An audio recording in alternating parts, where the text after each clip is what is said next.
The book club, the next chapter is in theaters, and I went out to see it. My initial impressions were that it was actually pretty charming, actually.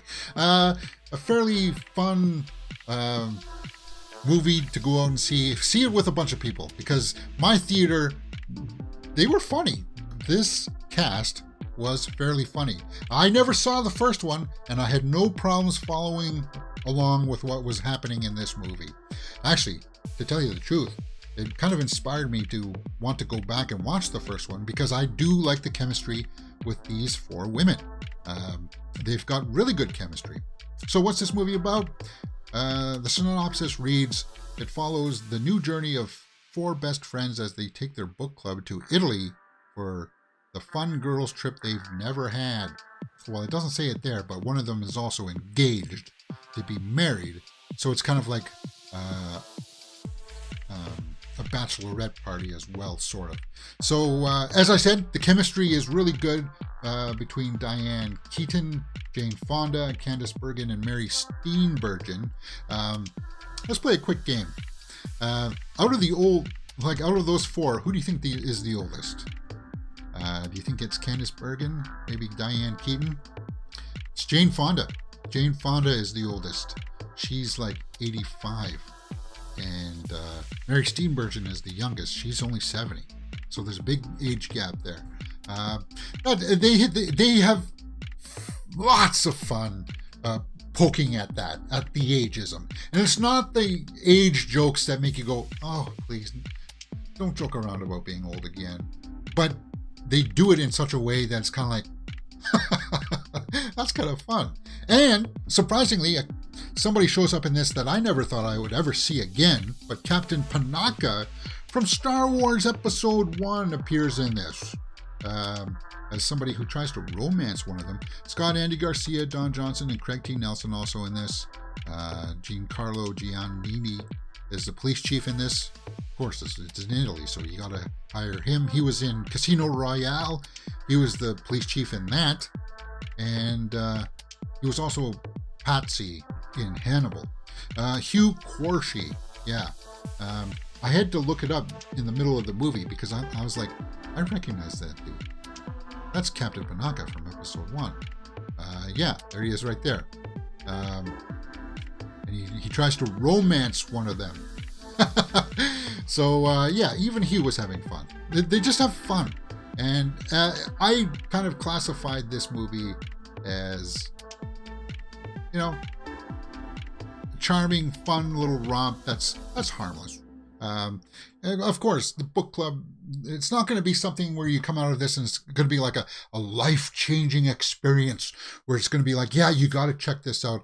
But these four have tremendous chemistry and it pays off. Lots of people in my theater were laughing all at the same time. Like, that's a fun theatrical experience, right?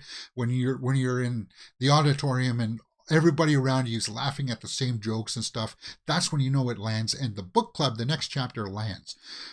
So let's go over to the tomato meter and see what people are saying about it.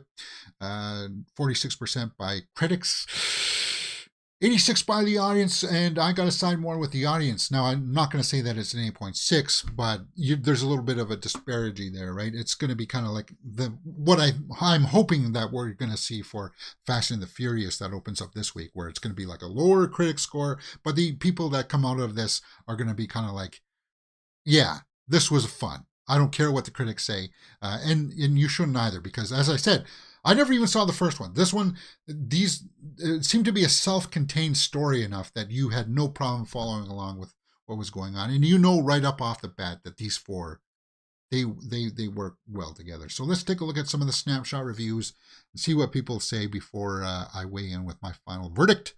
Let's take a good one first from Tribune News Service.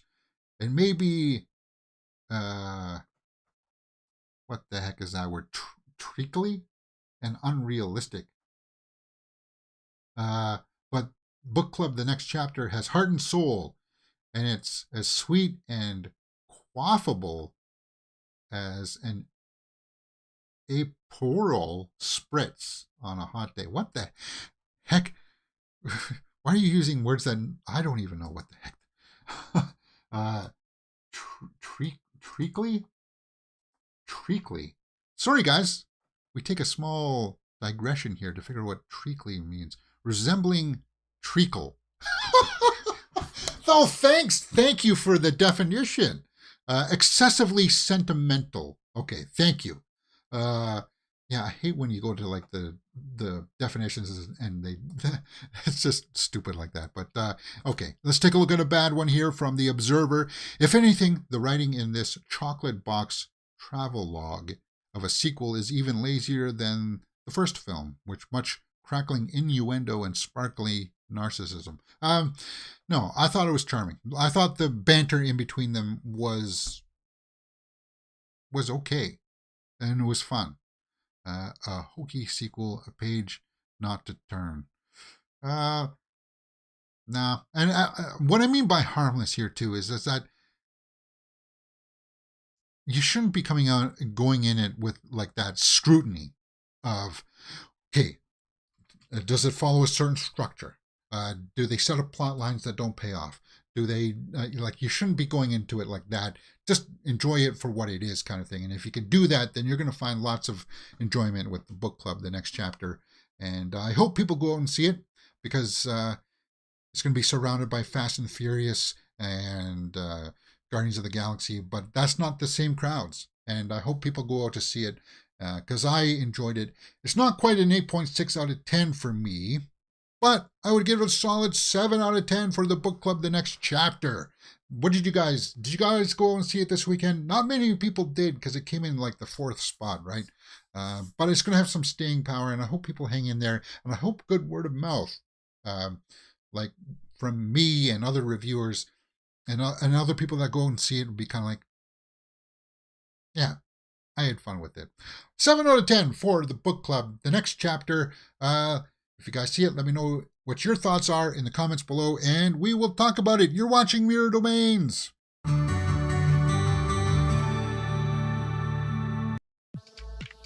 All right, let's take some live comments and see what people are saying about this in the live chats. Mary Steenburgen got class, beauty, and the assurance she is always going to deliver a top-notch performance. Yeah, Mary Steenburgen had a couple good scenes in this where she like internally has like a conflict with there, but yeah, stunning. Watch party for book club. That's possible. It is on Netflix, and I was going to watch it last night, but when I came back, it was like after 9 o'clock, and I was whipped. But I do want to watch it, so it's a possibility. We could add it to the queue for watch party, watch along for sure. I just don't know how crass